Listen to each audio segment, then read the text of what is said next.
The deadliest drug in the world is tobacco. No other substance comes even close in terms of annual deaths. Despite that, millions light up daily, trapped in the cycle of pleasure and dependence. Today, we'll delve into the smoker's mind, a fascinating battleground where psychological forces wage war.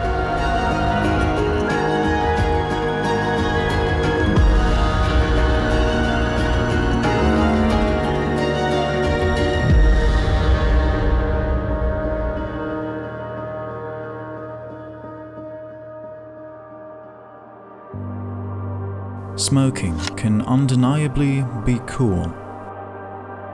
There's a historical association with rebellion, confidence, a connection to something edgy. A study published in the journal Addiction found that adolescents who perceived smoking as cool are more likely to initiate the habit. In high school hallways, it's a badge of defiance. In friend circles, it sparks conversation, a shared experience that bonds. This coolness factor is a powerful trap, especially for young minds seeking their place in the world. Social psychology tells us that the need for belonging is a primal human drive, and smoking can exploit this need, creating a false sense of connection. Of course, the tobacco industry knows and has exploited this in marketing. One of the most prominent campaigns was created by Edward Bernays, known as the father of public relations today. You see, in the 1920s it was inappropriate for women to smoke. Cigarettes were seen as props of prostitutes, and smoking was prohibited for women in public. While they had the majority of men smoking, the tobacco industry soon realized that they could essentially double their customer base by selling cigarettes to women as well. The American Tobacco Company, selling Lucky Strikes for example, hired Edward Bernays, who by the way was the nephew of Sigmund Freud. He quickly had the idea to link smoking cigarettes to feminism. Bernays hired women to march while smoking in the Easter Sunday Parade of 1929 in New York. He even hired his own photographers to make sure good pictures were taken for the press. It sparked debate throughout the nation, and cigarettes became a symbol of protest for equality, further strengthened by labeling them as torches of freedom.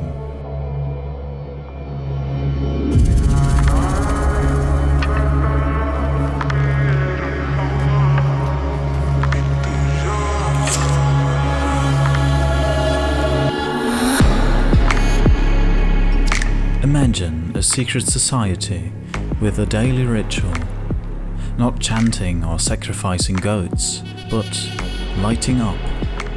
Studies by the National Institute on Drug Abuse show that for many smokers, cigarettes become a comfort blanket. They mark moments, punctuate the day, offering a perceived sense of control and a brief escape from the daily grind. But the real power lies deeper, in the brain's reward system. Each puff triggers a dopamine explosion, a neurochemical victory dance. This dopamine rush is deeply linked to the reinforcing nature of smoking. The more you win this tiny reward, the harder it gets to feel satisfied without another cigarette. It's a classic case of conditioning, and the smoker's brain becomes expertly trained.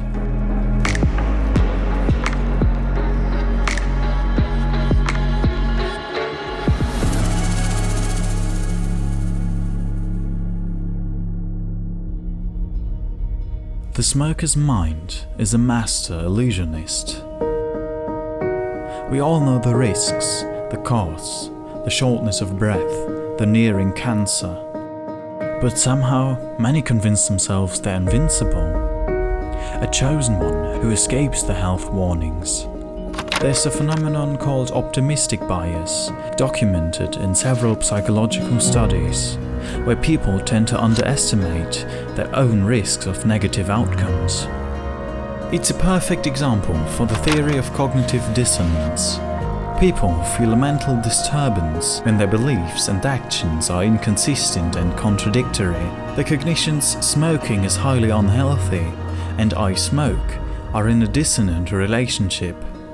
To eliminate that dissonance, you could either change the behavior and therefore the second cognition to I don't smoke. Of course, when you're addicted, the easier way is to just change the first cognition to smoking isn't that unhealthy, or I can quit any time, or something like that. The dissonance is eliminated and the mental peace restored. This self-deception shields addicts from the harsh reality of health consequences.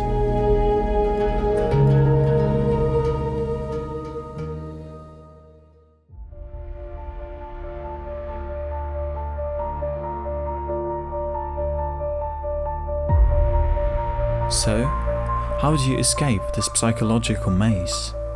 The first step is awareness, recognizing the triggers, the social pressures, the self-deception that keeps you hooked. Once you see the patterns, you can break them. Imagine a world where every puff isn't a tiny reward, but a tiny defeat. Quitting becomes a power move, a reclaiming of control over your own body and mind. If you are a smoker yourself, remember, millions have fought this fight and won. There are communities, resources and strategies waiting to be your weapon in this war against the psychological grip of smoking.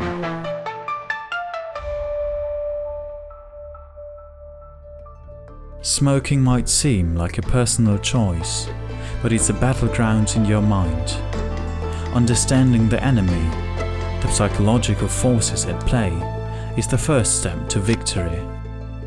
If you've enjoyed this video, leave a like and light up that subscribe button.